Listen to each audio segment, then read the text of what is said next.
Alright guys, so welcome back. Welcome back dito sa latest episode ng The Deep Dive.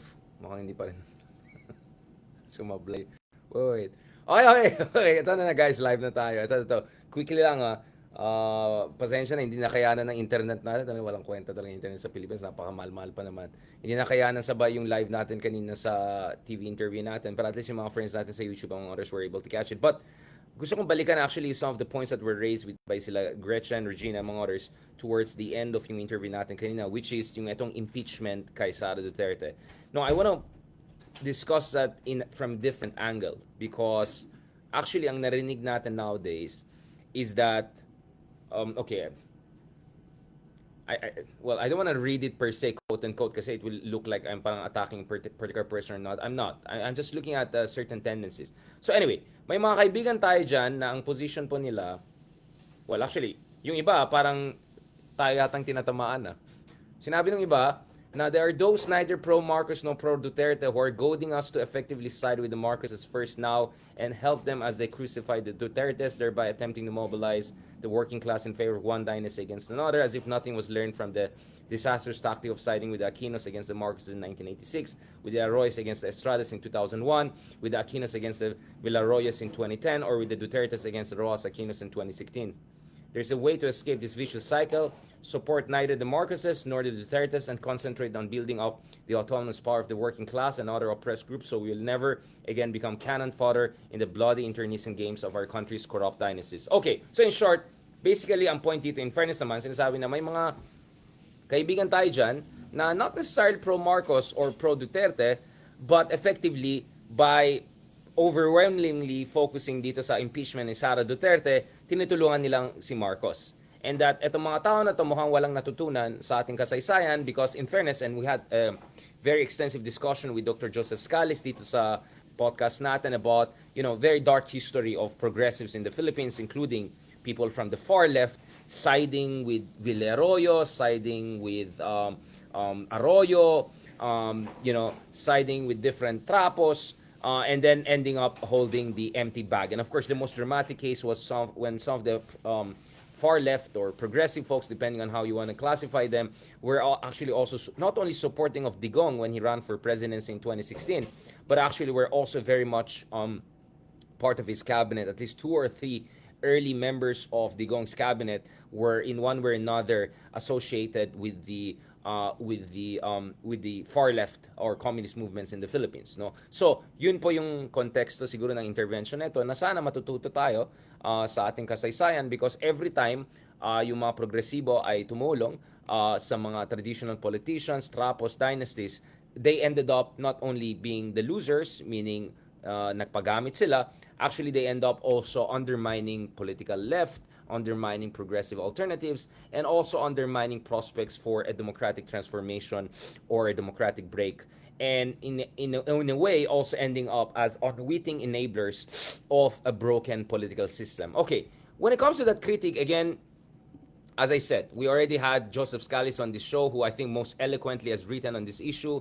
The temptation of the left making a deal with the so-called lesser evil, and then ending up, the losers ending up being cheated, ending up essentially enabling a broken system. Nagigets ko po yan. Parati natin narinig ito yung mga ganitong kritisismo whenever pinag-usapan natin saan pa tayo dapat mag-focus. Kaya ako, the term I rather use is not lesser evil, but greater evil, right? Sino bang mas threat sa ating demokrasya, or at least ang aspiration natin for constitutional democracy, right? And along those lines, of course, I said if there's one thing that is worse than corruption is EJK. And not only 100, 200, well, there's never only, but we're talking about tens of thousands of extrajudicial killings. And we're not only talking about, for instance, crimes against the Filipino people, but also crimes against the Philippine state in terms of gentleman's agreement with China, among other things. So that's why I consciously adopted the greater evil, essentially, argument. But I'm sure it could be easily dismissed as semantics lang yan, Richard. Now, I want to go back to this because I think this is a very legitimate concern. And kaya nga sabi ko, natutuwa ako na meron tayong oportunidad to exchange views with friends across the political spectrum, including friends who also have very similar visions for the Philippines, vision of a more progressive Philippines, more democratic Philippines, mas malinis na bansa na mga kaibigan natin na lumalaban sa corruption. And so, for instance, I really appreciated yung conversation natin with Chelo Magno the other day, and it was very constructive, very helpful because it pushed me to explore some of the underdeveloped sides of the argument. Yes, I think it is indeed a serious concern na and that's why I want to go back itong dito kanina yung may sinasabi na naman si BBM, and actually yung sinabi ni BBM only reinforce itong concern ko, which I'll discuss very shortly, which effectively is this idea na baka at the end of the day it's not only a question of the well-meaning people siding with Marcos, but also the well-meaning people who are not siding with Marcos may end up also as political losers because parang nangyari dito is maybe Marcos is just outsourcing it to the progressives to do the hard job of taking on the Dutertes. But anyway, I just want to go back to this kasi ito yung speech ni BBM kanina, press. But there is a consequence to, there will be a precedence, and it will be very problematic. But but I still think that now, even if Congress is mandated to process this, Congress doesn't have, the House doesn't have a choice, and the Senate doesn't have a choice once this impeachment complaints are filed. But I don't think that now is the time to go through that. So, paubayan na muna natin sa ating... Total, as a practical matter, papasok na tayo sa campaign period. Wala ng congressman, wala ng senador dahil nangangampanya na sila. Hindi tayo makakapagbuo ng... Tingnan mo yung mukha ni Martin Romualdez sa likod. As a practical matter, the timing is... As a practical matter, sabi na the timing is essentially off. Parang hindi mag-work yan. In short, and once again, our great president poured ice cold water on this issue. Yay! I know, sasabihin na naman yung iba dyan, Richard, this is a Machiavellian subterfuge. He's trying to distance himself. Of course, he has to put up this image of separation of powers, checks and balances. Yeah. But of course, his cousin was just right behind you. Yeah, I get it. And of course, with the INC rally, whatever, peace rally, of course, probably there's even more reason for BBM to kind of distance himself from something that could trigger civil strife or gets ko yan. Alam mo, lahat ng arguments na naisip na natin yan. Okay? What I'm saying is that let's just push the boundaries of the argument further. Now, what was the context? Again, ulitin natin. There will be a precedence, and it will be... Ang gulo, parang there'll be a precedence. Okay. But I still think that now, even if Congress is mandated to process this, Congress doesn't have, the House doesn't have a choice, and the Senate doesn't have a choice once this impeachment. So they have to do impeachment. They have no choice. There's a precedence, but you don't think. Yan ang sinasabi ko yung parang triple talk. Papasok na tayo sa campaign period. Wala ng congressman, wala ng senador dahil nangangampanya na sila. Hindi tayo makakapagbuo ng quorum. And so as a practical matter, the timing is... Okay, anyway. Medyo magulo sinabi niya. But ang sinasabi ni BBM dito is actually in response to Mang Johnny. Ito kasi yung question ni ito yung pinost ni Mang Johnny, Juan Ponce Enrile, who's only in the Philippines. Yung dating defense secretary ng tatay niya na tumaksil sa kanyang sa tatay at pinatanggal sila sa puwersa noong 1996. Ngayon naman chief legal advisor ni BBM. So, ganito ang buhay sa Pilipinas. Everything weather lang, as Era put it. Ito yung sinabi ni Juan Ponce Enrile, in response dun sa INC rally, and of course in relation dito sa impeachment complaints laban kay Sara Duterte. There is a bigger question, sabi niya. Can the INC, I can't believe I'm discussing Enrile, but we have to because this is an interesting take. Ito At actually yung first part nung intervention ni BBM kanina was saying na Mang Johnny is the finest legal mind in the country, that legally he agrees with him. But anyway, sabi ni Enrile, can the INC with all its members amend the Constitution or suspend any of its provisions? Are we prepared to discard or sacrifice the value of rule of law for a person or a group of persons? Impeachment is just a constitutional legal process to remove a government official from his office if there is a ground, it should be if there were a ground, and evidence to support it. The impeached official is not going to jail by the mere fact of his impeachment, or his and her, actually that should be more politically correct. As a nation and as a state, we will incur a very detrimental precedent if we follow the logic implicit in the INC rally that they mounted. Are we prepared and ready to face the long-term consequences of that INC move? In short, ito yung sinasabi ni Mang Johnny, okay? Ito yung sinasabi ni Mang Johnny.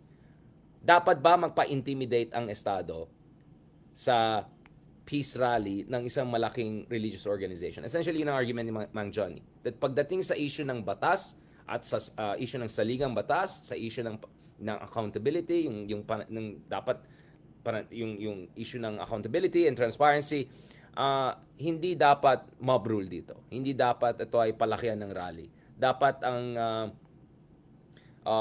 what should prevail here is the constitutional principle. Obviously, we can have a long conversation with Mang Johnny talking about rule of law and all of those things, but okay, whatever.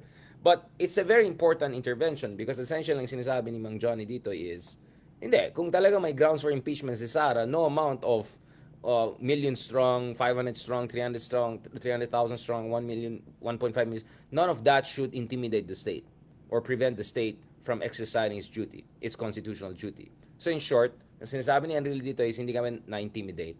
Dapat tuloy lang itong impeachment na yan. Of course, it's a Mang Johnny way of putting it, but basically we know the message. Because I think everyone also knew what was the message of the INC rally despite saying na it were a peace rally. Mang Johnny is also saying, okay, if yung mensahe nyo is marami kami, supporters ni Sara, kaya ano lang, ang sinasabi ni Johnny is that's not how things should work in a constitutional democracy, right? Now, of course, he could have easily also mentioned that surveys show so far, and perhaps this number will keep on increasing, 41% of Filipinos are supportive of an impeachment. Now, some of our DDS friends, some of our fake news columnists, fake news peddler friends, mga ganun, they can come up with all their mumbo-jumbo, questioning of the SW survey, among others, in ways that they never did when the SW surveys were showing good numbers for Duterte's or whatever. Ganun naman ang style sa Pilipinas. Believe ka lang sa survey pag lumalabas yung gustong lumalabas. Diba? Ganyan lang naman tayo eh. Anyway, huwag na tayo sa mga Google Trend friends natin. Balikan natin ito. No, I mean, so if you look at it, BBM had to respond because he's essentially his chief political advisor is also coming out and saying, hey, so what? Kung nagrally kayo na marami, hindi kami dapat magpapa-intimidate. Kung talaga may basihan itong impeachment, go na lang tayo. So that's why BBM had to come out. Except BBM comes out and does triple speak. Right? It's like on one hand says, tama si Enrile, magaling, matalino, magaling mag-isip. Tapos, wala ring choice ang Kongreso, kailangan nilang gawin. Pero wag na yan, walang mangyari. So that's what I call a triple speak, right? And as I always say, maybe to him it sounds smart, maybe to some of his followers it sounds like a Machiavellian, subterfuge move, foxy move, but honestly for me, it doesn't come off that way. I think for me, it just reinforces this notion that there's indecisiveness. That not that character is destiny, that you have too much of diffidence, that you have too much of conflict avoidance just when you need decisiveness, diba? Hindi natin kailangan pupuntahan yung literature on war of maneuver, war of position, but there are times that you have to make the move, and there are times that when you say you have to make the move, hindi lang in terms of operational intervention, pero in terms of words, because words, as Hannah Arendt would put it here, speech is a form of action too, because speech shapes political circumstances, especially if you have the bully pulpit of the presidency. So words matter. Words absolutely matter. Words can create war. Words can create movements. Words can bring down and burn down a whole democratic institution. And words can also heal in as much as they can divide. So words are a form of action, right? They're a political action, right? So I understand that politicians have to say different things to create confusion strategically, but honestly, I'm just not sure very much where's the strategy here. Anyway, going back to this, where does this leave the genuine opposition? Kasi this is a very legitimate question. Kasi for the past 2-3 weeks, I've been warning how hina-hijack ng mga DDS etong legitimate questions that are being raised by our good friends about the budget of BBM.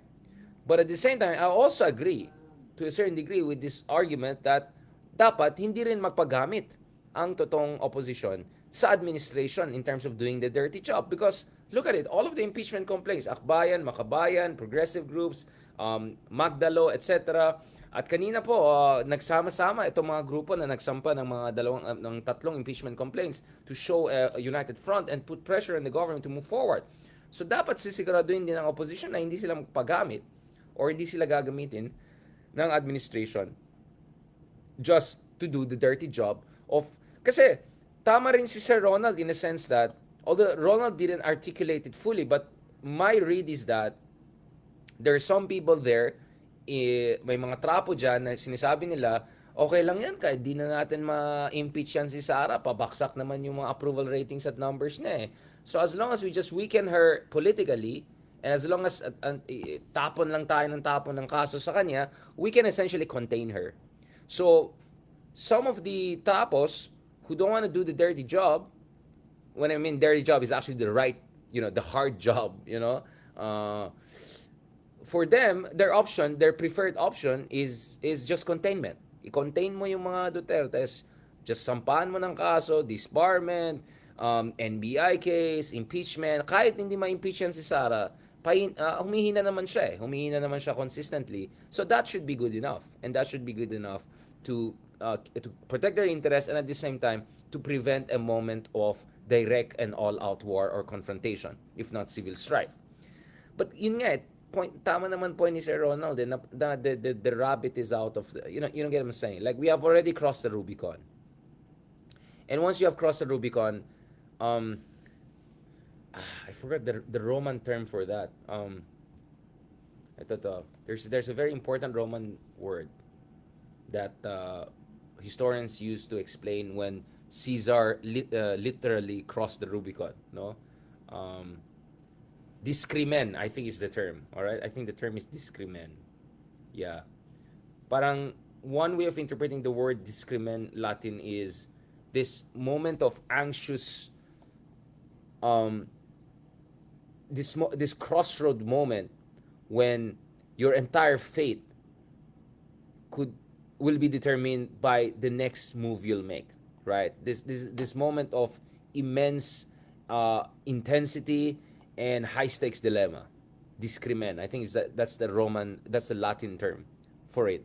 Very important. And I think we have already if not crossed the Rubicon, I think at the very least this is a kind of a discrimen moment. This is a kind of a crossroads moment.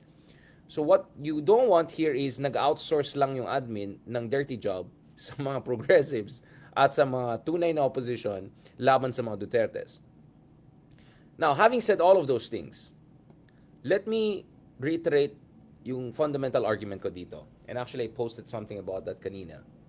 So, as much as I acknowledge these legitimate concerns raised from some of our good friends, a lot of them progressives, a lot of them very, very progressive, I do sincerely still believe that the greater evil argument applies here.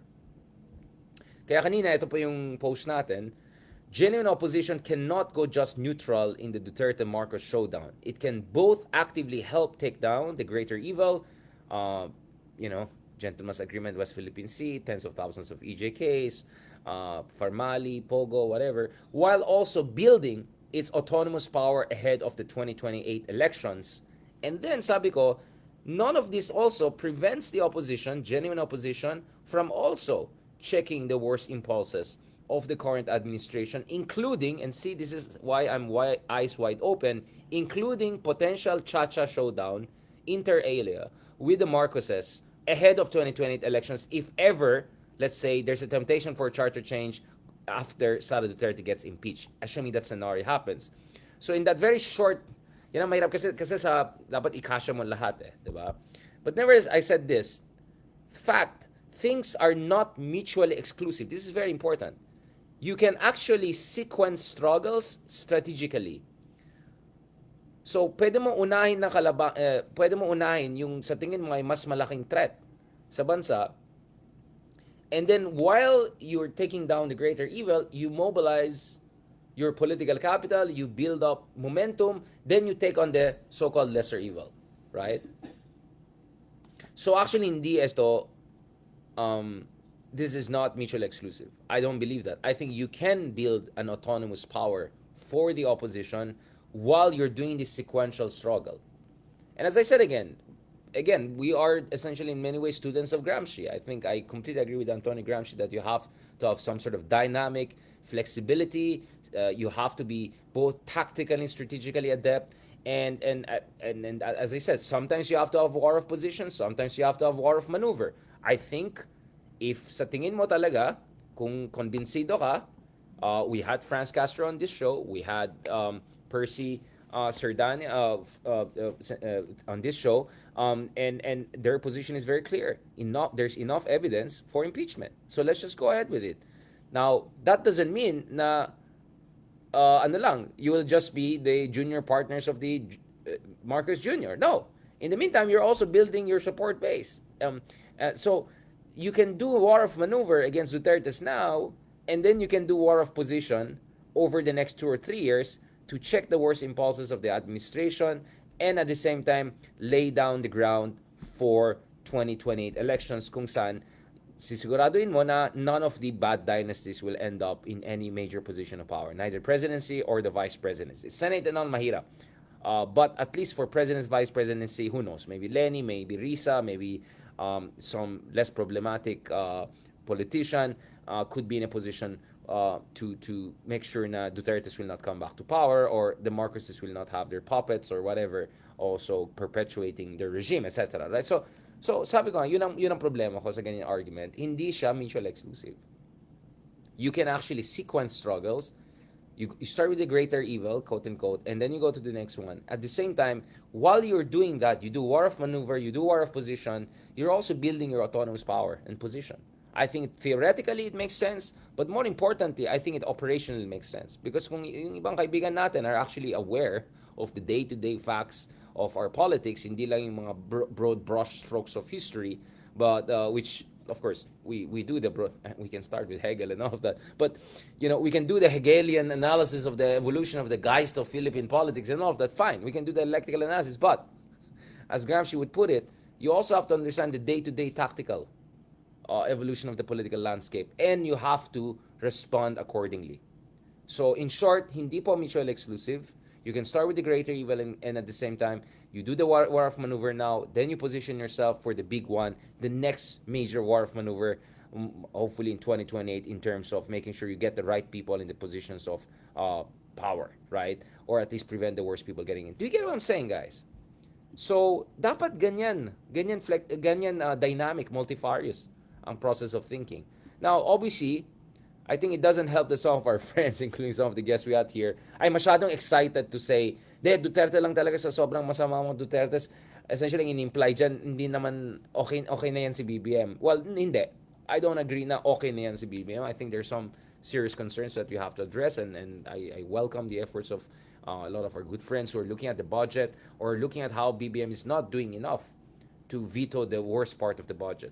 Although Zaldico's removal is seen as some sort of mini corrective or could be the beginning of some corrective measures because mukhang medyo curb your enthusiasm problem tayo. But anyway, I hope people understand where we're coming from. Actually, I am fair. I try to listen to different sides of the debate. Kanina, some of you were able to catch our interview. I was even fair to Trump. And I said, Trump's pressure and reminder of who's the superpower perhaps played a role in the acceptance of the ceasefire agreement, the very agreement that was offered by Biden 6 to 7, 8 months ago, which was not taken seriously because Biden was seen as weak and diffident, right? Or his administration for that matter. So we're fair, and we look at different things. I would love to have theoretical debates, big picture, broad brushstrokes, but we are here already in the rough texture of history, and we have to make important tactical decisions in as much as we're looking at the broader strategic goal of building a strong, autonomous, progressive movement. So, okay. So, I hope, guys, nagigets nyo na saan tayo galing. On that note, thank you very much, guys. Kanina nilabas natin yung super rough version ng ating Marcos and Marxism Volume 1 Discourse with Professor Belly and Ronald Llamas. But as we speak, in-edit pa natin yung high definition version niya. So hopefully within a day or two, we can upload yung high definition version. So look forward to that. But as I said, volume 1 lang yon. We hope to continue more of this kind of theoretical, historical, but also tactical, pundit style discussion. So both social science, philosophy, and at the same time, punditry and journalism. Lahat po ang kinakasya natin sa mga maliliit natin na mga productions dito. So I hope you guys appreciate what we're trying to do here. I know that some people have their own preferences, some people have their own ideas about things. But as I always say, guys, um, we're serious people and we're looking really at all of the angles. Every angle you can look at, we have already explored it in writings, in speeches, in discussions, and of course some of the confidential conversations we're having that I cannot share here on the record. But believe me, we're looking at all of the angles, and the best analysis I think that I can provide at this point in time, to the best of my ability, and I do believe it's probably the most sensible thing at this point in time, is that you sequence the struggle, you do a war of maneuver here, you do a war of position there, and at the same time, also don't forget who's the greater evil without ending up as a factotum of the lesser one. Kaya yan. Hindi ito mutually exclusive. If you have enough dexterity, flexibility, and tactical intelligence and strategic wisdom, I think it's very much doable. On that note, thank you very much. Maraming salamat. Tomorrow, tuloy natin, RMC naman. Tuloy natin discussion natin with senatorial candidate Mark Gamboa and of course, counselor, soon to be counselor, Chris Tan, because of course our conversations were interrupted with yung bagyo sa Bicol and the bad internet, but hopefully we can continue that conversation soon, because of course, again, sabi ko, this is all in the spirit of getting points of view from across the political spectrum. Hindi lang pwedeng mga leftist friends lang natin kausap natin, or yung mga right-wing friends. It has to be from across the political spectrum, and that is what I offer in this little show we have. So please don't forget also to follow us on Spotify, Deep Dive with Richard Haydarian. Please continue to support us. Medyo bumabang natin from 4.9 out of 5 star, naging 4.8 na lang tayo. So I would appreciate if some of our friends would help us to bring it back to, I think, where it deserves. May hater pala tayo sa Apple Podcast. May nagbigay ng para binaba yung rankings lang natin. Parang as if naman. But anyways, just so that this pathetic type of people and haters don't have their way, feel free also to rate us if you think we deserve the highest rating, also on Apple Podcast, para tuloy-tuloy yung momentum natin, because whether we like it or not, unfortunately that's how the algorithm works on podcast, on Spotify, on social media. The higher rating, things get better recommended. But don't worry, tuloy-tuloy lang ito, at more conversations are in the pipeline. Also, as I mentioned dun sa Marcos and Marxism discussion natin, God willing, we're hoping to launch a new series of discussions.